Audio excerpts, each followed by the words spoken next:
Welcome to Entrepreneur Mindset Reset, the podcast for entrepreneurs who want to learn from fellow business owners how to decrease the chaos and increase their sense of fulfillment while becoming more profitable. I'm your host, Tracy Trapesky.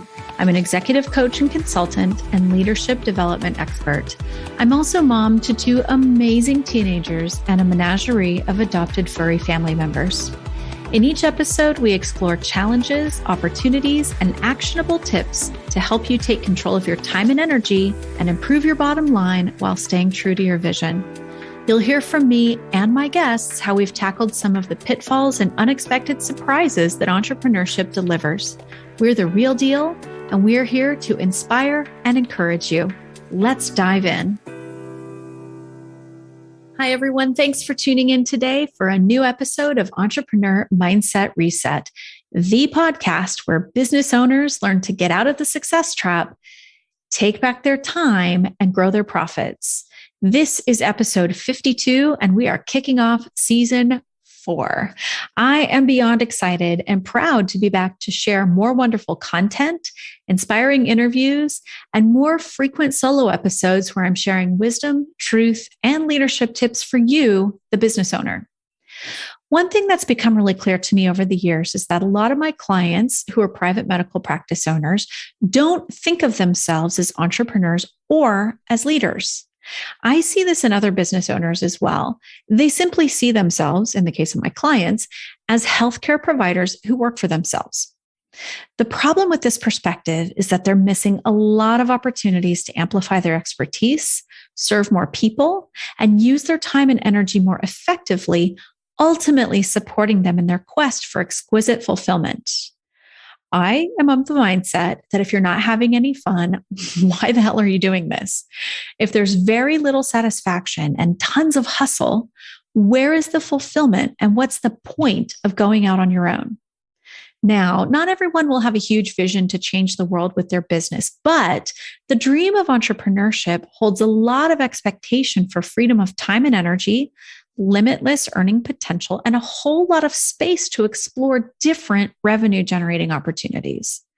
In season 4, we're going to dive deep into the success trap, the farce that is time management for entrepreneurs, and you'll be hearing a lot more from me as I am committing to regular solo episodes, 1 per month to be precise. And to be even more precise, you can expect to hear solo episodes from me on the 4th Wednesday of each month.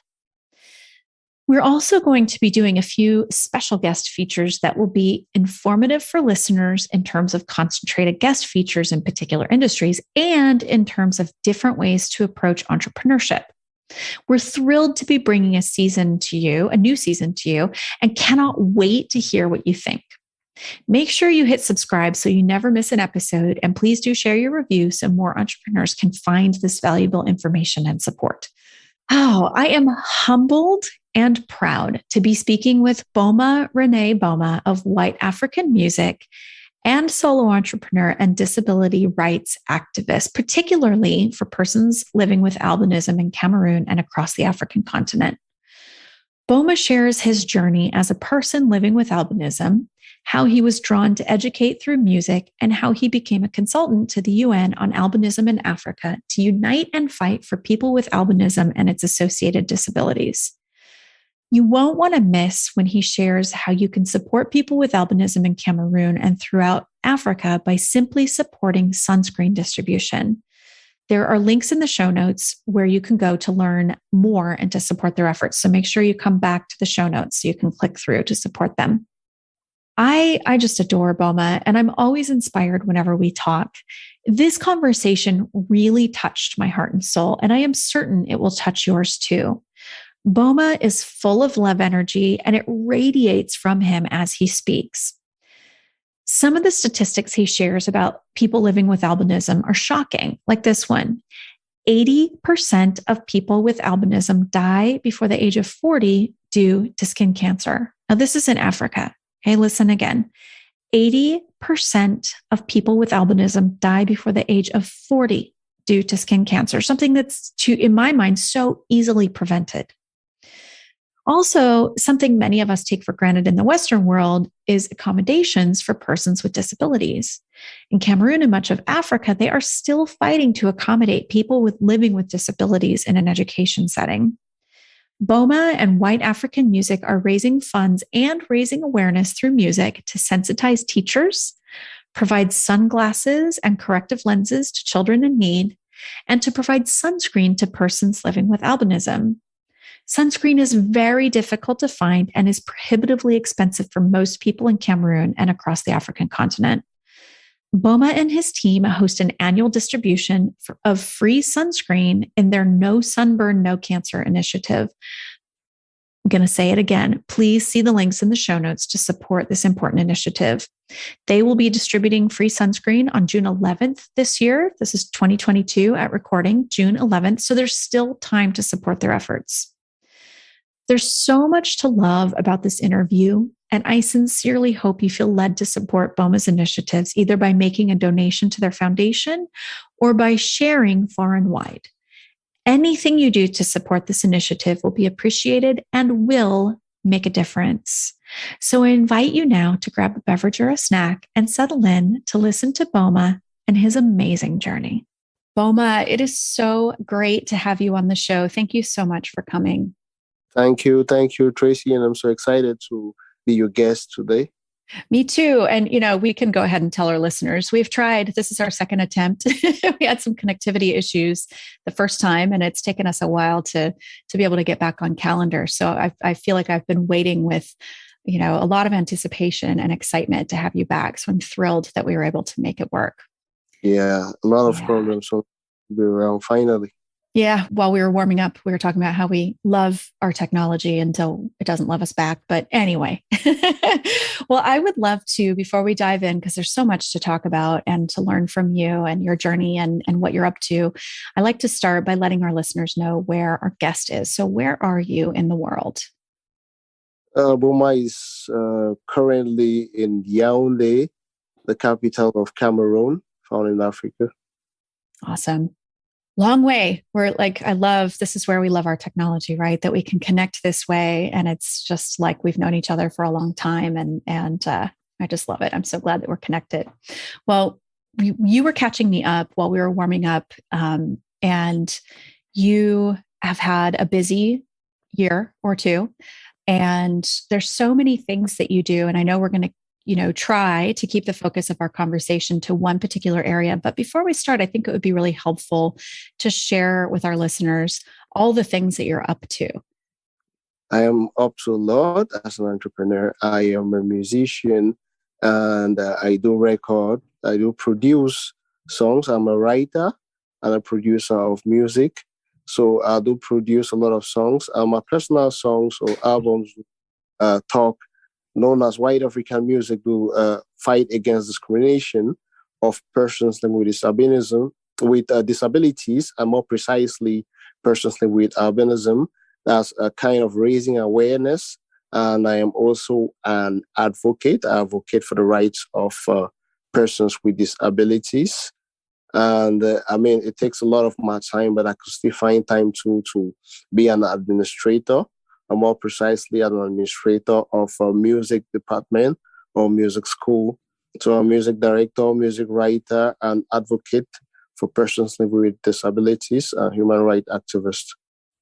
So that's just keeps you just a little bit busy then. I'm not sure how you do all of it, but I'm so thrilled to hear about some of the things that have come through for you that you've been working on, and for people who you're advocating for. Specifically, you told me that you were very involved in getting a law passed to protect children in primary schools with disabilities. Tell us a little bit about that, like the journey of that. And so I think for a lot of us in the Western world, we might take that for granted because we've got large advocacy groups and, for example, my kids are in public schools. And if a child has a disability or learning issues, you just go and talk to the school, and then they start putting things, in place because we have laws, and it's not always super effective, but it's kind of a given that the support is there. But I don't think that that's necessarily the case, at least in Cameroon.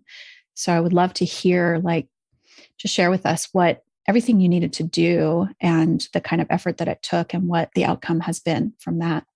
Okay, as a consultant to the United Nations as African Albinism Ambassador, we've done a lot to protect the rights of children with disabilities. And this is because most of Cameroon or Africa in general is not that adapted. Like maybe the structures in building the structures, they don't adapt the structures. The laws are not adapted to protect persons living with disabilities, or the policies are not adapted to favor or to aid persons living with disabilities. So we've gone a long way and the advocacy from negotiation with the public representatives of the public service to right from a sensitization of the public to the presentation of some sort of examples of persons living with disabilities. That's to kill the stigma on persons living with disabilities.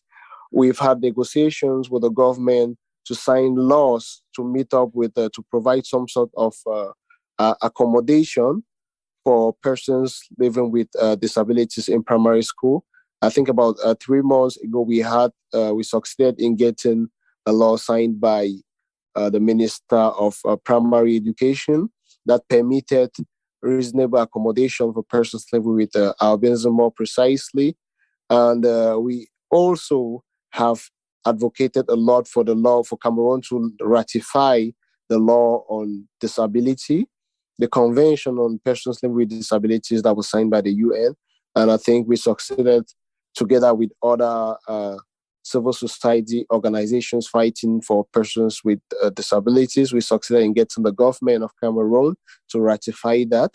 So now we are trying to fight for, or we are advocating for the government because they've signed, the president has ratified, but the United Nations hasn't been notified.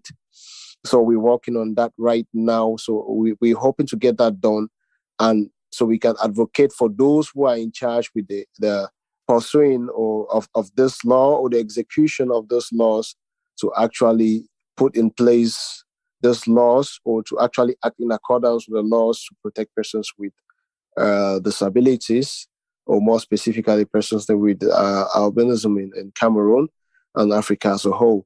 And we're planning currently for the World Disability Conference that's taking place next week. So we have a couple of points we're preparing to present together with other civil society organizations in Cameroon, all still in line with the protection of persons living with disabilities, both for Cameroon to sign the laws and both the politics and the policies to be put in place. Amazing. Thank you for doing the work you do. I think there's a lot of vulnerable people who might not otherwise even know that it's possible to get protection, to have accommodations, and, to have an otherwise, I don't know if the right word is normal, but, sort of normal-ish life, and to be able to have access the way that people who do not have disabilities do. And I think that that's a really important piece of the work that you do. And as you mentioned, you focus a lot on albinism in Cameroon. So can you tell us about white African music and how you tie that into your advocacy for people living with albinism? Yeah, white African music, as we pronounce white African music, it's a story of two brothers with albinism who grew up going through a lot of difficulties because they were different and there was no reasonable accommodation. And until they got in contact with music, and music had to change the perception people had about them, and music gave them the courage to be able to face the difficulties, both for themselves and for other people who are facing difficulties, by using music to raise awareness and by raising music to prove to other persons and the situation of or with difficulties that it's possible, no matter their physical or psychological handicaps, even if there's no reasonable accommodation. And we were able to touch a lot of people with this so much that they were being taken as consultants to the United Nations Action on Albinism as African Albinism Ambassador. So with the huge group of people we were able to touch using our music as advocacy, we turned into a network, a special force and a network, because persons with albinism or persons in situation or organizations of persons with albinism will constantly contact us for maybe review, research, or connect them with others, organizing of conferences, reuniting of people on the matter. So with time, we developed the capacity to be able to reunite and fight for persons living with albinism, and also to report to the United Nations as African Albinism Ambassador, and in turn, take the action plans and do advocate and execute the action plans. Mm-hmm. So for those of us who maybe don't know a lot about albinism in Africa, so it's my understanding, and you can fill us in here. In the US anyway, we might occasionally see a person with albinism. And I think the extent of our thinking currently, this may have been different, in years past, is, oh, there's a person with albinism, and that's kind of it. And they likely have, hopefully, what they need and all of that. But on the African continent, it's very different. So tell us why it's important, not just to you, but for people living with albinism to do this advocacy. Okay, it's very important to do this advocacy for various reasons. I think, firstly, the African educational system has to understand the difficulties persons with albinism have in Africa. Firstly, just the psychological fact that you grew up in a society where the African culture, most of the cultures have a negative misinformation or negative interpretation on persons with albinism. They got this ghostly interpretation, like they're not humans, they're from an evil source, they don't merit to live, which are linked to their traditional beliefs. Secondly, persons with albinism, as we know, they have a physical impairments such as visual impairments, and they can easily contract cancer, skin cancer, because most of them die of skin cancer here in Africa, because the sunlight, the rays, the degree of the sunlight here, I don't think constantly is not the same with that of the US, and it's very harsh. So they have this tendency when being exposed to the sunlight of dying of skin cancer, and research has shown 80% die before the age of 40 due to skin cancer. They also have visual impairments, of which the Cameroon educational system hasn't been able to provide reasonable accommodation, like a blackboard with which you can see, even with visual impairment, or some other means to meet up with that. So most kids in school, they hardly able to meet up with what's happening, because they don't have the capacity to see the board. And so we also have to sensitize the teachers, so they know these students have to sit in front. We also have to sensitize, so the government gives opportunity for those who have serious visual impairment to have access to sunglasses or to lenses, correction lenses. They can also have access to sunscreen to protect them from dying of skin cancer, or they should also have protection from people who believe their body parts could also be used to enrich for portions, to enrich themselves, as the popular disease says here. Also, we also have to come to do advocacy, so the women with albinism are not being raped, because there's a popular belief that when you have sex with someone living with albinism, you have luck, or you might cure yourself of HIV. So for these various reasons, we have to do campaign both to the public service, the masses, and the decision makers, so this group of people can be protected. Wow. I mean, it's hard to listen to that, right? It's hard to take it in and conceptualize that. And I think it's really important for people to know that, right? It's just a matter of education. I'm sure not just, but it's definitely a matter of educating and advocating. And, if people have never been exposed to any other way of viewing other humans who might look different than them and may, appear different from them, that we're all still humans. This idea that, raping a woman with albinism can cure them or bring good luck or something it sounds like there's a lot of layers to that, but it sounds like, if people knew better, they would do better. And I think the work that you're doing is raising awareness globally, right? So that there can be more discussions around that, and people who are, happily living in their bubbles in other countries can start to think about that, but also locally for people to learn that, when you, Boma, walk out on the street, you're possibly in danger.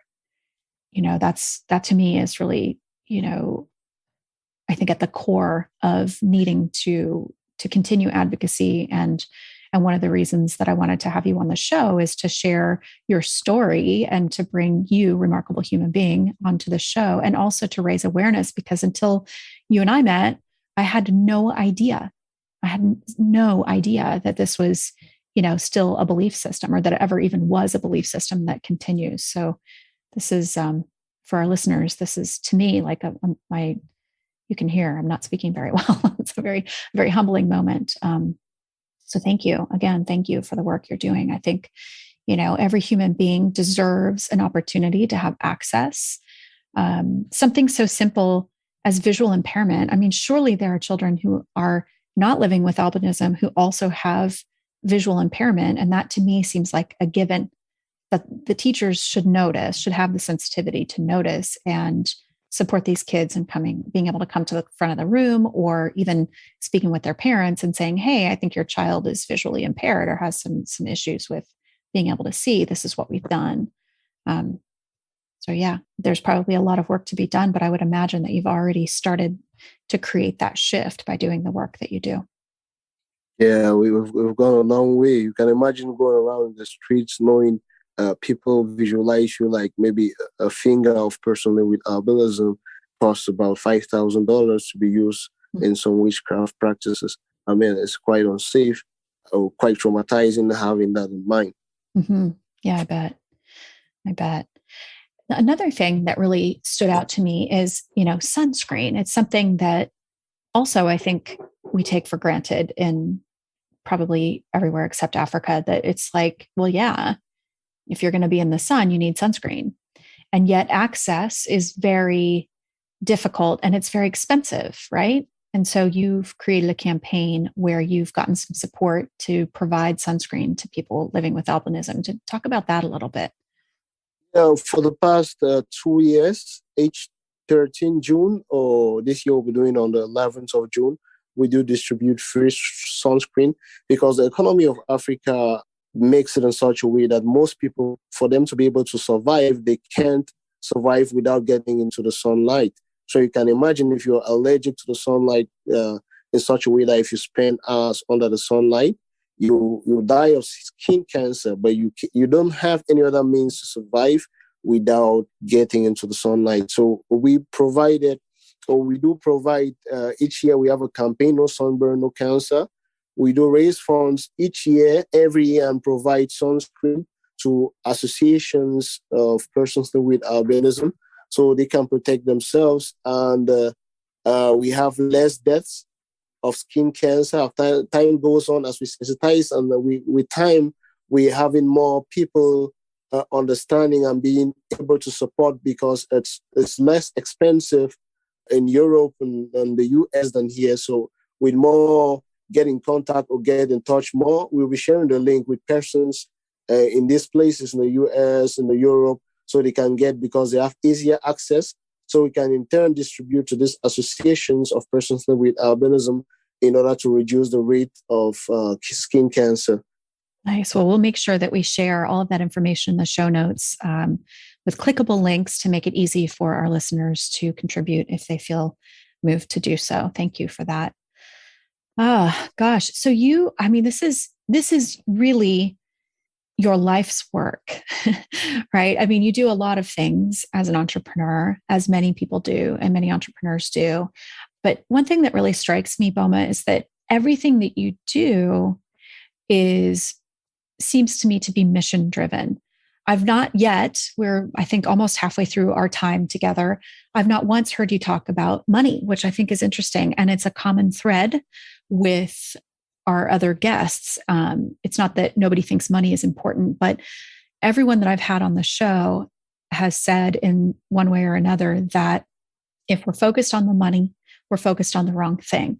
That when we go into entrepreneurship and advocacy and make no mistake to our listeners, being involved in advocacy and starting nonprofits or being a part of a nonprofit is no less entrepreneurial than having a business, right? You're still starting everything up and you have to bootstrap and all of that.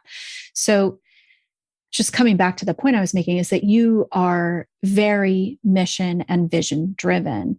And as we were talking about in the warm up, everything you do comes back to your advocacy. So, I'm smiling because I've listened to some of your music and I know that that's something that's really brought you peace and joy and hope and confidence. And I know that you're also doing the same by providing access to children who may not have access to music instruments or musical instruction and things like that. So can you tell us a little bit about the music school and how you've been advocating in that way as well? And we'll come back to money. Yeah, the music school, due to the fact that we discovered, as a musician, music education is one of the things that's very dear to us. And actually, the Cameroon government has put music in the curriculum, both in primary schools and the secondary schools. But the schools don't have the capacity, or the teachers don't have the training necessary to teach these children music theory and practicals, because they're generalists and the government does not have the capacity. So we created a music laboratory where we train children. We give every child opportunity, because we never know. We give every child opportunity to learn keyboard, the piano, the drum, the bass guitar, the acoustic guitar. And we do organize events for these children to be able to express their talents, so people can have and also be able to help those children. So I think we provide the milieu, the music laboratory, and also the curriculum and the follow-up for those children to learn how to play and to have access to instruments. Wonderful. Music, that we're a musical family here. So of course I'm very biased, but on a scientific and developmental level, music and language and math sort of traveled the same brain pathways. And so having exposure to music and being able to participate in and be exposed to music education is so important for children's development. And, and then we can say how important the arts are, right? But if we're talking about primary school age, that their brains are still developing, they're still growing. There's so much that can broaden their worldview, that can help children with like logic and math. If they're struggling, they can use, how they've learned music to support that. And I don't know, we have a lot of like really music theory geek out sessions at our house. Not me, I'm not a music theory person, but my kids are. And to listen to them talk about music theory and watch them go into a logical space while they're still kind of here being artists and get, it's a great way to develop the mind. And I think that offering that opportunity to kids is huge. And, there are always gaps. This is something that's also really a common thread with our guests on the show is you see these gaps and you're finding ways to fill them.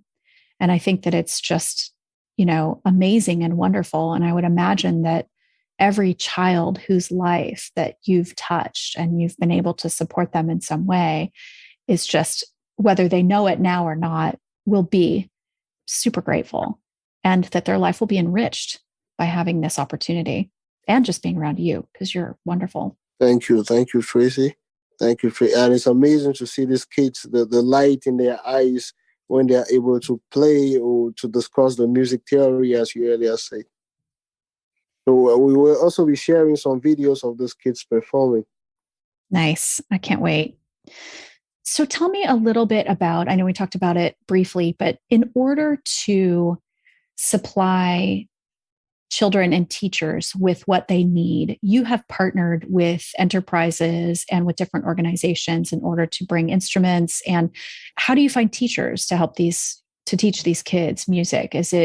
Are you providing training for teachers, or are there people who have musical backgrounds who come in and teach the kids? How does that work?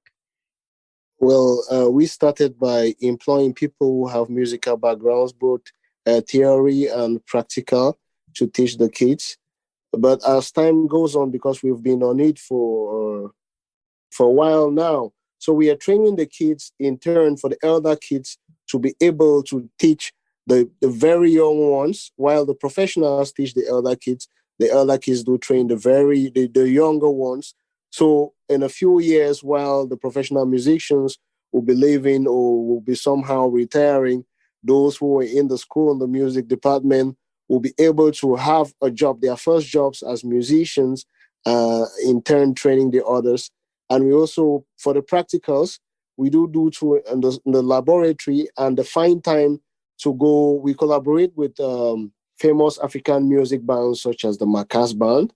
So they can go once in a while and play with the professionals, so it helps strengthen them too, as per the practical. Mm. I love, oh my gosh. So there's so much that you do when you let the older kids teach the younger kids, right? One is we will definitely know that we've learned something when we can teach it. So that reinforces their learning. The leadership skills that the older kids are getting and sharing, by sharing with the younger kids and teaching them. I mean, that is incredible. And they know how to teach, and they know how to lead, and they know how to perform. I mean, they're prepared to be employed or to start a business or to, whatever it might be. Like, this is also life skills, and all of this through music. Something that, often in the education system is pushed aside as something that's not as important to, say, math and language arts or something, So this is, to me, like, my mind is just racing right now about how awesome this is and how these children are so fortunate to be where they are now, in the place where you're providing this and advocating for them to have access. It's really cool. Yes, I think that's the first complete music laboratory, secondary school music laboratory in Cameroon. So the system has actually, or the government has actually included or recognized the importance, but Cameroon had not yet reached the stage where an entrepreneur or a group of entrepreneurs, someone is going to mount a music laboratory and do a proper follow-up of the music education. So even when the members of the government or whenever the authorities visit, they are very, very, very, very happy, and they are very, very so much excited about what's going on there or what the kids can present. Oh, that's very cool. And I can't wait to watch the video of the kids performing, because that's just, I love children be shining their light through whatever it is, but especially through music, I think is just so wonderful. To our listeners, make sure you click on all the links and check everything out, because there's a lot to see, and there's a lot of joy here. And I think, tying it back to all of the different forms of advocacy, again, you're leading with passion, and you have this whole skill set of, you have a knack for seeing where there's an opening. And it's very clear that you've figured out how to, for lack of a better phrasing, work a system, right? So you figured out how to either work the system or bypass it, right? In order to make things happen. Is this something that you had in you, or do you have training that helped you figure this out? Or is it just you were really determined, and so you found the path forward? Well, as I have it in me, I'm very determined, and I'm very humble and willing to learn all through the journey. So I'm very focused, and I learn a lot. I think it did help me a lot. I take advice from the right people too. Yeah, and I think it did help a lot too. I listen a lot. I do listen a lot. I love that. I think this is something that we all need to remember too, is that I think a lot of this Protestant work ethic that permeates a good portion of the world is like, work hard, slog, the harder you work, the more you'll be rewarded, and a little bit of like pioneering thinking of like every man or woman for themselves. Like it really isn't that way. I don't think that I can't think of a single person who I've met who's successful in what they do who did not have support along the way. And so I really want to highlight this to our listeners. Boma said he's very determined and focused and humble and willing to learn, listening a lot, and allowing people to support and help. And I think that we often get stuck in this mindset that we're supposed to know how to do it ourselves. But I promise you, if we already knew how to do everything, we would have reached the level of success that we desire. And most of us are still striving. So this, to me, is one of the biggest highlights in terms of mindset, what we talked about today, right? That determination, the focus, but also the humility and the willingness to learn. We're never done learning. And there's always going to be someone who can help us learn either something different or something new or a slightly different way of doing things. So that's, to me, is a reminder to chill. If I don't know how to do something, there's probably someone in my life who does, or someone in my circles might know that could introduce. You seem to be very masterful at that, connecting with people, sharing your message, asking. Yeah, I think that's primordial to me, because talking of advocacy, I had the fire in me, but somewhere along the line, I thought it was very necessary for me maybe to take some classes, some lessons, or to earn maybe whatever certificate in advocacy. So I'll meet people in that field, might be of help. Same as music, I was not a real adept of music, like an instrumentalist. I was a music writer, but I wasn't an instrumentalist or an adept of music theory. But once I saw the need, the society needed this, and it was very important, the kids needed this, I had to take time off to have a little education in that, so I could be a music administrator with at least an idea or a certain level of expertise in the domain. So I think it's very important to always learn. Once you found the problem, for you to be able to solve the problem, you need to learn how the various tools or the various methods other people have used to solve the issue. Yeah, it's I don't know, your story is so remarkable. And one thing that you continually inspire me to remember, that we're on the journey. We're learning as we go. Yes, you can jump in with both feet, and it's okay to pause and go learn something, either before jumping in or while you're jumping in, and allow space and time for the learning, but still taking steps and still working through, in your case, through advocacy and continuing to do that, but also understanding that you highlighted something else, or I want to highlight something else that you said, which is, putting yourself in places and in situations where other people in that field or in that arena will also be. This is huge. Like, I think we talk a lot about networking, or we hear a lot about networking. And when I hear the word networking, I immediately think like events where you have to run around the room and talk to people and pass your business card out to a bunch of people. But what networking really is, especially if you want it to be effective for what you're doing, is, putting yourself around the people who are in an area where you want to be, or where you are and you want to know, learn from them and share with them, and maybe even collaborate. But also like recognizing that it's about establishing relationships, and it's about connecting. It's not just about amassing a huge Rolodex of people and that you intuitively, I think instinctively, knew that if you put yourself in a situation where you could learn about this thing that you wanted to do, you would also be around people who are in the field. It's brilliant. Thank you, Tracy. Well, I would love to share with people. I know you have a lot of things going on, and we'll supply all the links to all the things and all the places. But tell us, can you give us a rundown of all the things you do? And if you have any events coming up, I know you've got something coming up in June, but anything before then, as this episode will air sometime before that? Yeah, before June, we have actually in April, we have an arts and cultural show in April. As a general, we are trying to put together all associations of persons living with albinism on one platform, because the government declared June as the month for reflection on the issue of persons with albinism in Cameroon. So on that day, we'll be releasing a single. And, we'll be shooting a video too while waiting for June to come.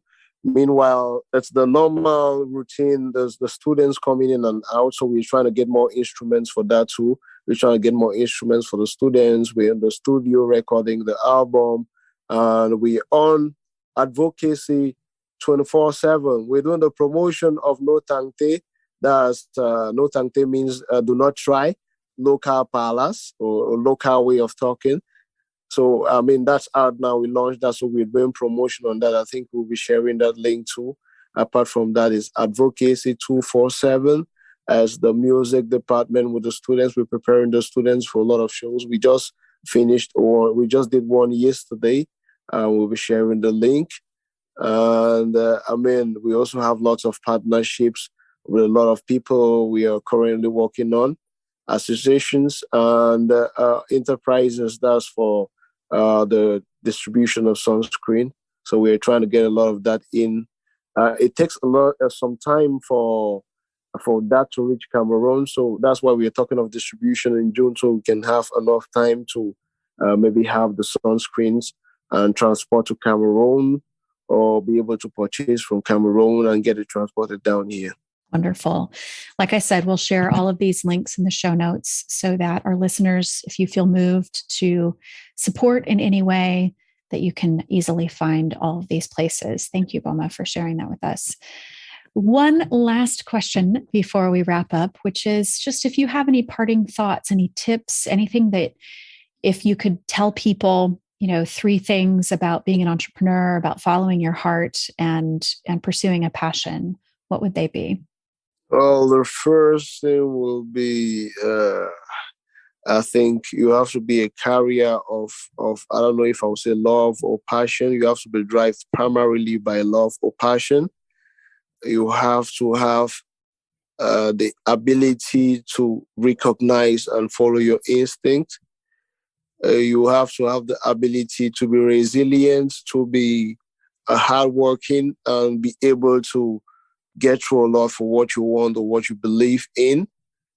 How many? I think I'm getting more than that. Was 3. That was like 3.5. Yeah. Yeah.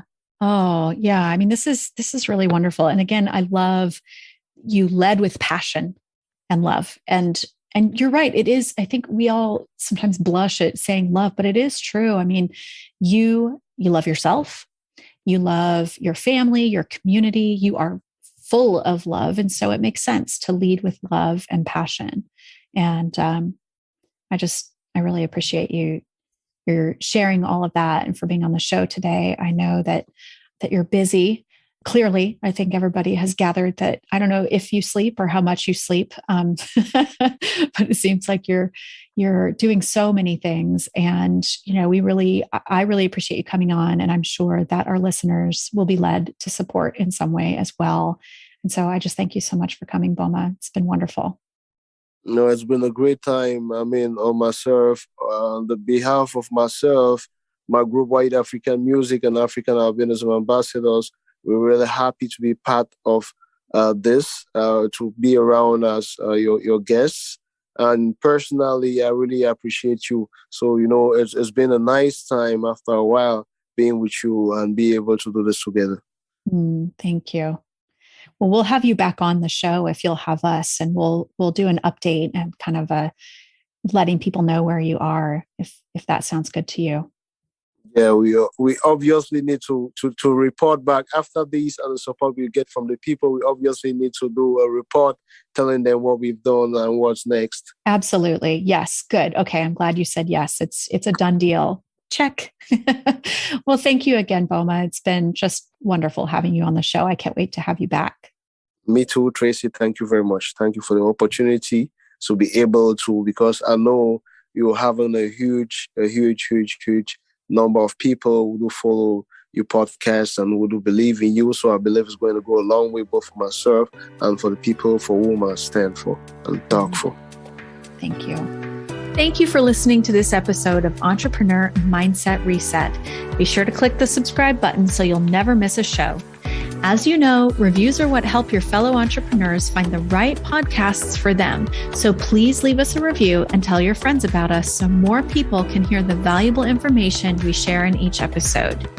If you are a medical practice owner and you're struggling with overwhelm from the daily business operations and decisions and trying to manage your time and all that juggling, schedule a talk with me by visiting my website at tracycherpesky.com/medical-practices. Link is in the show notes. We look forward to hearing from you and celebrating your success.